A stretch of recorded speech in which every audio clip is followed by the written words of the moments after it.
ಸಂವಿಧಾನ ದಿನಾಚರಣೆಯ ಕಾರ್ಯಕ್ರಮ ಸರ್ಕಾರಿ ಪ್ರಥಮ ದರ್ಜೆ ಕಲಘಟಗಿ ರಾಷ್ಟ್ರೀಯ ಸೇವಾ ಯೋಜನೆ ಘಟಕ 1 ಮತ್ತು 2 ತಾಲೂಕು ಕಾನೂನು ಸೇವಾ ಸಂಘ ಇವರೆಲ್ಲ ಸಂಯುಕ್ತ ಸಂವಿಧಾನದ ಮಹತ್ವ ಕಾನೂನಿನ ಅರಿವು ಕಾರ್ಯಕ್ರಮ ಜರುಗಿತು। ಈ ಕಾರ್ಯಕ್ರಮಕ್ಕೆ ಡಾಕ್ಟರ್ ಬಿಆರ್ ಅಂಬೇಡ್ಕರ್ ಅವರ ಭಾವಚಿತ್ರಕ್ಕೆ ಹಿರಿಯ ನ್ಯಾಯಾಧೀಶರಾದ ರವೀಂದ್ರ ಲೆ ಹುನೋಲೆ ಪುಷ್ಪ ಹಾಕುವುದರ ಮೂಲಕ ಚಾಲನೆ ನೀಡಿದರು। ಪ್ರಾಸ್ತಾವಿಕ ನುಡಿಯನ್ನು ವಿಶೇಷ ಉಪನ್ಯಾಸವನ್ನು ಎಸ್ಟಿ ತಗ್ಗಿಹಳ್ಳಿ ನ್ಯಾಯವಾದಿಗಳು ಹೇಳಿದರು। ಸಂವಿಧಾನ ದಿನಾಚರಣೆ ಅಂಗವಾಗಿ ಪ್ರಬಂಧ ಸ್ಪರ್ಧೆ ಏರ್ಪಡಿಸಿ ಪ್ರಥಮ, ದ್ವಿತೀಯ, ತೃತೀಯ ಎಂದು ಬಹುಮಾನ ವಿತರಿಸಿದರು।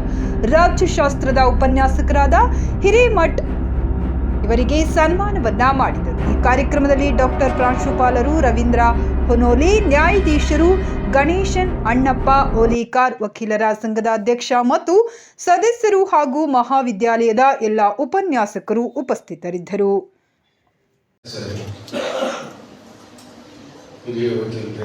ವಿದ್ಯಾರ್ಥಿನಿಗಳೇ ಮತ್ತು ಈ ಕಾಲೇಜಿನ ಇವತ್ತು ಶಿಕ್ಷಕರಾದವರೇ,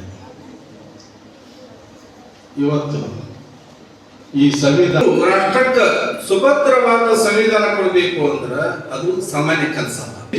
ನಾವು ಈ ಸಂವಿಧಾನದ ಏನು ಅಡಾಪ್ಟ್ ಮಾಡ್ಕೊಂಡ್ವಿ ಇವತ್ತಿನ ದಿನ 26 ನವೆಂಬರ್ 1986ರಿಂದ ಇವತ್ತು 75 ನಮಗೆ ಕೇವಲ ನಮಗೆ ಕೊಡಮಾಡಿದಂತಹ ಮೂಲಭೂತ ಹಕ್ಕುಗಳು ಅಷ್ಟೇ ಅಲ್ಲ, ಪ್ರತಿಯೊಬ್ಬ ನಮ್ಮ ದೇಶದಲ್ಲಿ ಇರತಕ್ಕಂತಹ ಪ್ರತಿಯೊಬ್ಬ ವ್ಯಕ್ತಿಯ ಕರ್ತವ್ಯಗಳು ಏನು, ನಾವು ಮಾಡ್ತಕ್ಕಂಥ ನಮ್ಮ ದೇಶಕ್ಕೆ ನಾವು ಯಾವ ರೀತಿಯಾಗಿ ಬದ್ಧರಾಗಿರಬೇಕು, ಈ ರೀತಿಯಾಗಿ ಹಲವಾರು ಅಂದ್ರೆ ಈಗ ಒಂದು ಉದಾಹರಣೆ ಹೇಳಬೇಕು ಅಂದ್ರೆ ನಮ್ಮ ಸಂವಿಧಾನದ ಪೀಠಿಕೆಗೆ ಸಂಬಂಧಪಟ್ಟಂತೆ ಒಂದೊಂದು ವಾಕ್ಯವನ್ನ ಒಂದೊಂದು ಸೆಂಟೆನ್ಸ್ ಅನ್ನ ಅದರಲ್ಲಿ ಇರ್ತಕ್ಕಂತಹ ಒಂದು ಈ ಭ್ರಾತೃತ್ವ ಫ್ರೆಟರ್ನಿಟಿ ಇತ್ತೀಚೆಗೆ ನಿನ್ನೆ ಒಂದು ನಮ್ಮ ಗೌರವಾನ್ವಿತ ಸರ್ವೋಚ್ಚ ನ್ಯಾಯಾಲಯ ಒಂದು ಉತ್ತಮ ರೀತಿಯಾದಂತಹ ತೀರ್ಪನ್ನ